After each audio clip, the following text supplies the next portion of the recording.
Ferreira Goulart acaba de escrever um dos mais importantes poemas desse meio século, pelo menos nas línguas que eu conheço, e certamente o mais rico, generoso e paralelamente rigoroso e transbordante de vida de toda a literatura brasileira, Vinícius de Moraes.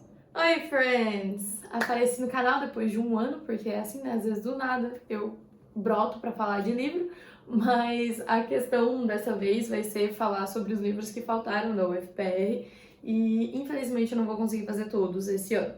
A faculdade deu uma pesada, esse semestre tá complicado, mas eu consegui fazer pelo menos o Poema Sujo do Ferreira Goulart e eu espero que isso ajude vocês no vestibular.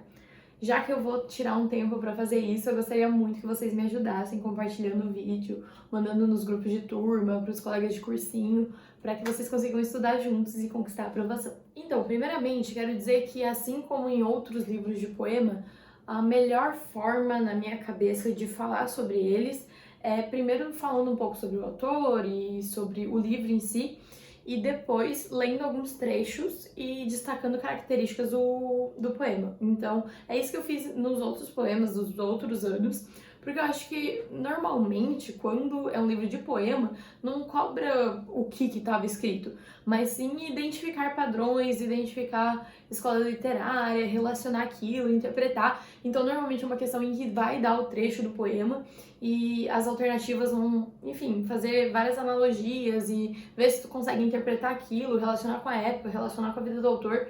Então, eu acho que a forma mais produtiva de eu fazer esse vídeo é assim. Então, para começar, eu quero falar sobre o título, Poema Sujo. Na introdução mesmo, no prefácio, a gente pode ler que o poema era sujo como o povo brasileiro, como a vida do povo brasileiro. Então ele vai abordar as derrotas e as vitórias do brasileiro, a sua vida, a sua linguagem. Então vai ter uma linguagem muitas vezes até chula, assim, uma linguagem popular, vai falar palavras de baixo calão, mas vai ter uma linguagem bem brasileira e a ideia é que ela seja, assim, muito transparente da realidade e muito social também. Então, muitas vezes vai trazer uma linguagem da periferia, com muitas gírias, com alguns palavrões. Então, tipo, o título já reflete a forma como o poema foi escrito. Agora, começando com o autor. Ferreira Goulart é um pseudônimo para o nome José Ribamar Ferreira.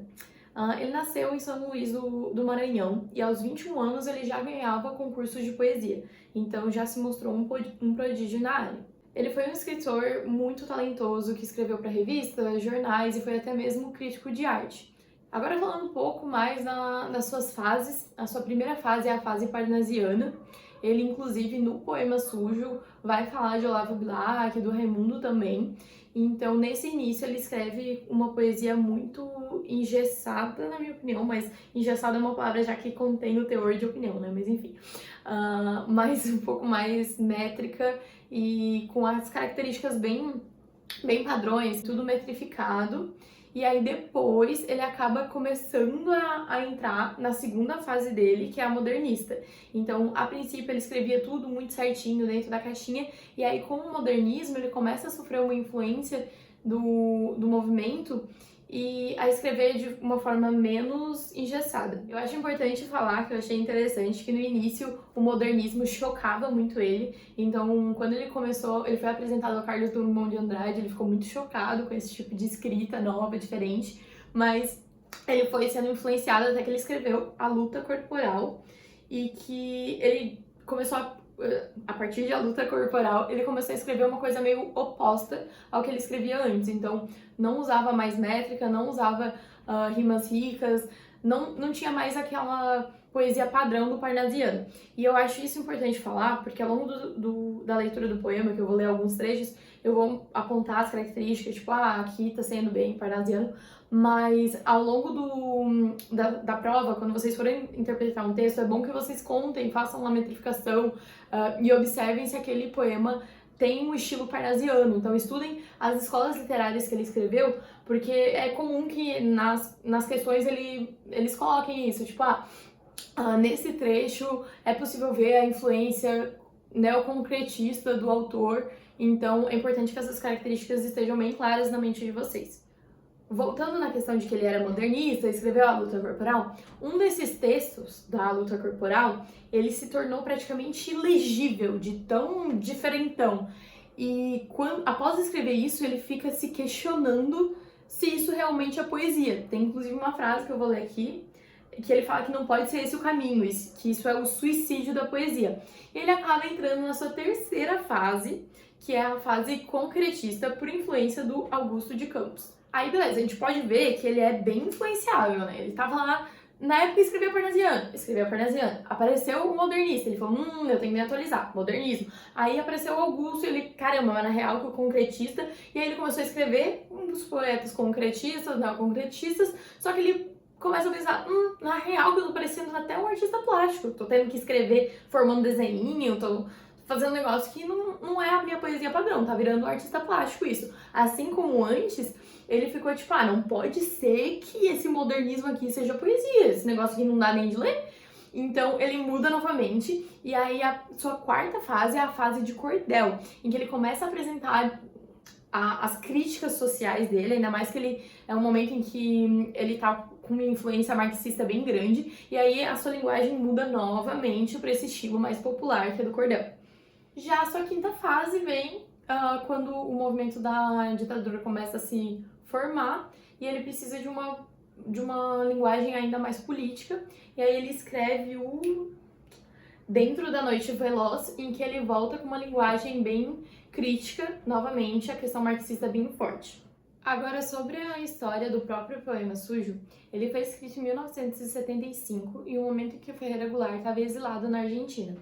Nesse momento, ele tinha fugido do Brasil por conta da ditadura, mas ele começa a ter medo tudo de novo, porque o movimento totalitário também está tomando conta da Argentina, e ele não tem outros lugares para fugir, porque a América do Sul está toda invadida por movimentos totalitários.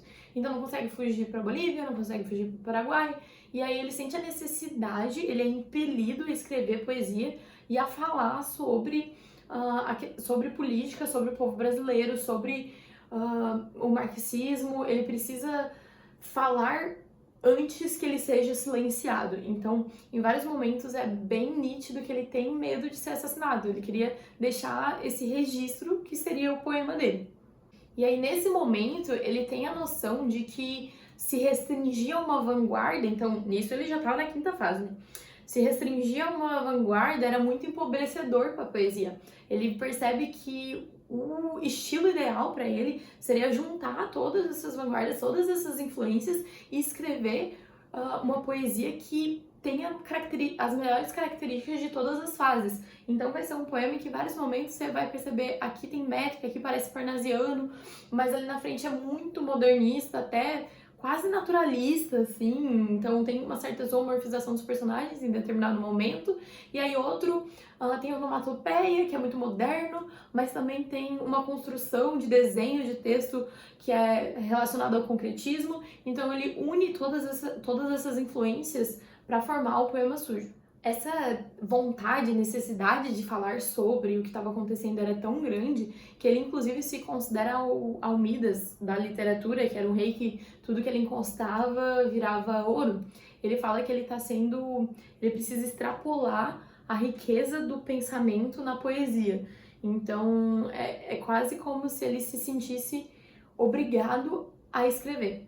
Quando ele terminou de escrever o poema, ele leu para diversos outros autores, e inclusive o Vinícius de Moraes ficou encantado com o poema, achou um nível assim absurdo de impacto na sociedade. E aí esse poema, ele estava na Argentina, mas esse poema foi trazido para o Brasil e publicado aqui. Conseguiram publicar em vários jornais e tomou uma dimensão muito grande. A partir do momento que ele conseguiu publicar esse poema, ele se sentiu seguro para voltar ao Brasil, porque ele acreditou que não fariam nada com ele, considerando que a dimensão do poema era muito grande, então se ele desaparecesse ia chamar a atenção. E então ele volta, e quando ele chega no aeroporto, inclusive tá o Chico Buarque, tá diversas outras personalidades da época, e não prendem ele lá, apesar de que existia uma ordem para ele ser preso, mas ele não é preso, e ele depois ainda vai ser interrogado por tipo 70 horas, algo assim, 72 horas se não me engano, mas acabam, enfim, deixando ele solto, ele consegue sobreviver a isso. Inclusive, se vocês tiverem interesse, tem um vídeo muito bom, que eu vou deixar o link aqui embaixo, que é um vídeo do próprio Ferreira Goulart contando essa história. E eu encontrei ele no meio das minhas pesquisas para fazer esse vídeo, e eu acho que vocês vão achar bem interessante. A verdadeira poesia tem muitas faces. Quando deixei de fazer poesia metrificada, caí no coloquial, que foi se reelaborando até virar uma linguagem complexa, abstrata, que conduziu à desintegração, que é quando ele já falou do poema ilegível. Entretanto, com os poemas de cordel, voltei à linguagem banal, mas evidentemente politizada. No poema sujo, a linguagem que vai aparecer resulta de todas essas experiências. Defendo, então, a tese de que não existe poesia pura. A poesia verdadeira não é sectária, não é unilateral. Sobre o poema em si, ele é um poema único em que muitas vezes parece ter uma quebra de, um espaço, uma quebra de assunto, mas ele se mostra como um longo poema e ele apresenta bastante musicalidade, subjetividade. Tem muitas palavras de baixo calão também, que inclusive quando eu for ler eu vou ter que evitar falar por causa do YouTube, que senão ele vai bloquear o vídeo. Mas é um texto muito sobre o povo brasileiro, fala muito sobre a vida urbana, fala muito sobre operários e sobre a vida suburbana, e isso vai ser visto ao longo dos trechos que eu vou mostrar. Eu também queria dizer que, de início já, para repararem nas antíteses, na metrificação, na construção do desenho dos poemas, porque isso é algo que pode ser cobrado naquele estilo que eu falei, de cada fase, de cada escola literária, e às vezes isso é abordado nas questões do vestibular. Eu ouso dizer até que tem uma influência naturalista. Isso não é falado no prefácio, mas é possível ver no texto a zoomorfização dos personagens e uma linguagem esdrúxula e, assim, coisas muito gráficas. Então, sangue jorrando e palavras de baixo calão para se referir aos genitais. Então, eu acho que talvez não seja naturalista, mas num período pré-naturalismo não se teria coragem de usar essas palavras e essas características humanas, muitas vezes animalescas, não se teria coragem de falar sobre isso numa poesia, num poema, enfim, num texto de literatura qualquer. Então, gente, Isadora do Futuro, que está editando esse vídeo, eu percebi que o vídeo ficou muito longo, tem 40 minutos, o bruto, o que eu ainda não editei, então esse vídeo vai ter que ser dividido em duas partes. Essa foi a primeira parte, falando sobre o contexto e o livro e o autor, e aí o próximo vídeo vai ser analisando o poema mesmo, e o próximo vídeo vai ser bem longo, vai ter, tipo, acho que no mínimo uns 20 minutos, então pra que ele não tenha que ter meia hora, eu vou partir esse vídeo aqui, e o próximo vai ser a continuação. Então, se vocês puderem já deixar like nesse vídeo, eu vou postar os dois em seguida, já pode ir pro próximo, mas deixar like, compartilhar, e enfim, vocês sabem, né, é isso.